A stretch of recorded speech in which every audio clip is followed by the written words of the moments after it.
السلام علیکم ورحمۃ اللہ وبرکاتہ۔ اعوذ باللہ من الشیطان الرجیم، بسم اللہ الرحمن الرحیم۔ رب اشرح لی صدری ویسر لی امری واحلل عقدۃ من لسانی یفقہوا قولی۔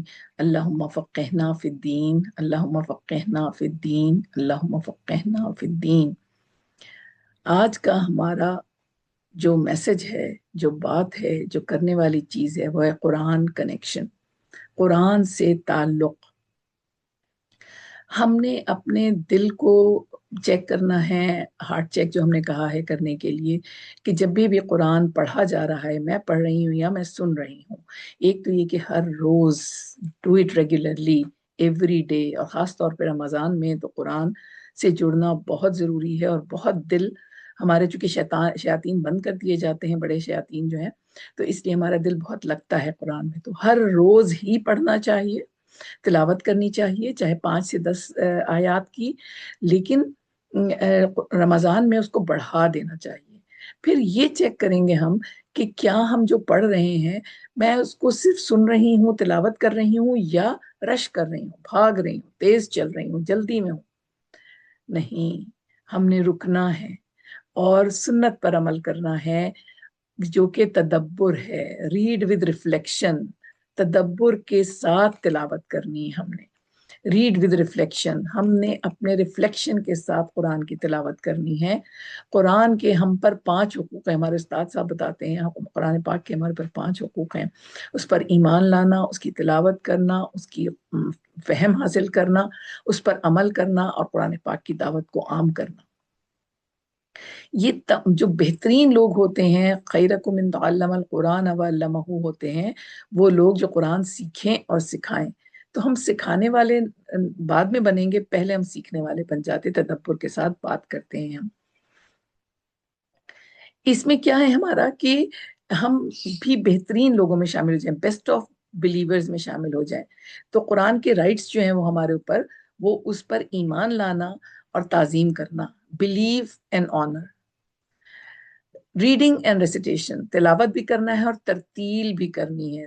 وَرَتِّلِ الْقُرْآنَ تَرْتِیلًا، قرآن کو ترتیل کے ساتھ پڑھا جائے، اس کی بیسٹ آف بیسٹ طریقے سے پڑھا جائے، اس کی تجوید حاصل کی جائے۔ بہت اچھا موقع ہے کہ ہم تجوید کو سیکھنا شروع کر دیں، اگر سیکھ چکے ہیں تو اس کو اور برائٹن اپ کر لیں، فریشن اپ کر لیں، ریفریش کر لیں۔